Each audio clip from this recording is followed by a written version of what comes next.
These are 10 tips for you to do better and exfil more frequently in DMZ. If you want to see more tips, tricks, content, and guides about DMZ, make sure to sub to the channel. We're over 500 subs now, and I couldn't be more appreciative. But with that being said, let's hop into tip number 1. Ping enemies, don't use the in-game chat. For those of you that don't know, there is proximity chat in DMZ and Warzone 2, and the amount of times I've killed someone because I heard them on the proximity chat is pretty crazy. At the start of the game, when you first load in, there's no other squads around, tell your team to use the ping feature rather than calling out in-game if they see or hear enemies. This will help your squad remain unnoticed and make taking fights against other players way easier. Tip number 2 is to look around before engaging the AI. Instead of shooting at the AI right when you see them, take a few seconds to scout the area and see if you can see all the AI. The AI won't engage with you unless you fire at them or get really close. And the amount of times I've had my armor cracked by AI that were sitting on a roof that maybe I didn't see right away is way too many times to count at this point. And armor plates can be super hard to find in DMZ without a buy station, so preserve your valuable armor plates and scout the area before engaging. Speaking of buy stations, tip number 3 is to use them more often. I personally haven't used buy stations nearly as much as I should, and all of my random squad mates pretty much never want to go to buy stations. You can get some great gear from buy stations like bigger armor vests, bigger backpacks, UAVs, stronghold keys, and much more. And the cash is really easy to obtain in DMZ, so every contract phone will give you a cash reward for completing the contract,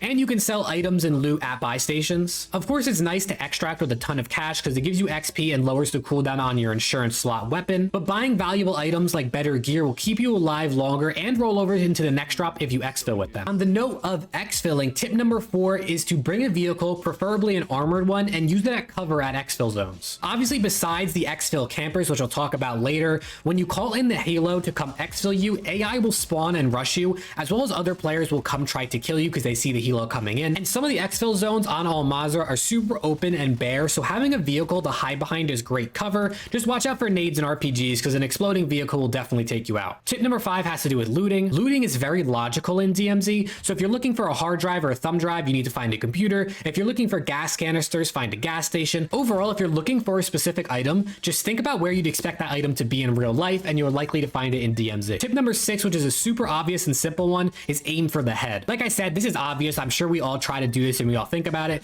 but this really is crucial to survival in DMZ. Non-armored AI are a one-shot to the head, which makes taking care of them super easy, and armored AI only take a few shots to kill if you hit them in the head. The armored AI will eat like 10, 15 plus bullets to the body because of their armor, but if you shoot them in the head, you can kill them in less than a second, and I've seen plenty of my squad mates go down due to packs of armored AI, so just aim for the head. Another exfil tip here for you at number 7 is beware of extract campers. Yes, it's true, people will camp at exfil landing zones and try to kill you when you leave. I know it's a super boring playstyle, but it is really an easy way to get someone's loot that's unsuspecting, so make sure you're scouting these exfil zones before calling the helo. I know when you get to the exfil zone, the first thing you want to do is click that button, call the helicopter, and try to leave as fast as possible, but those people that are hiding in a bush or behind a rock will see you coming and have you out in the open and very easy to kill. So just take some time, go to any high ground near the exfil zone if there is any, scout around, don't just rush to call in the helo. Tip number 8, another one doing with exfils, and this one's probably even simpler, and most of you might already know this, but if your whole squad gets on the helo, the countdown timer, which usually is like 40 seconds, goes down to 5. You don't have to wait all 30 seconds to extract once the helo lands.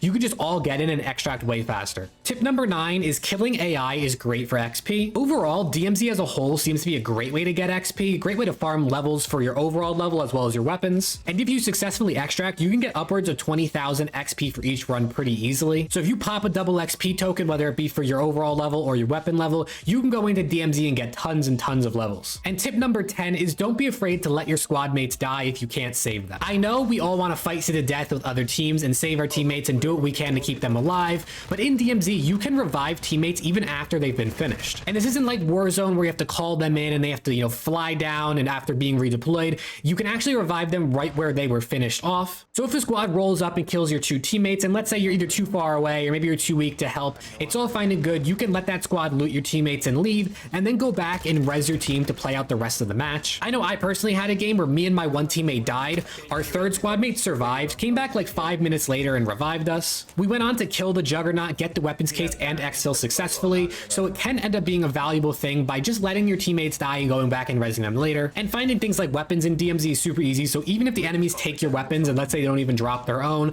it's not too hard to find weapons because AI all drop them. But these are my 10 tips right now after a few days of DMZ that should help you do better and survive more. Like I said earlier, make sure to sub to the channel for way more DMZ coverage, tips and tricks, guides, all that sorts of content. I've really been enjoying DMZ, and I know a lot of of you are also enjoying it and enjoying my videos. So I really appreciate that a ton, and I'm gonna be posting way more. Thank you for watching, and hopefully I'll see you all in the next video.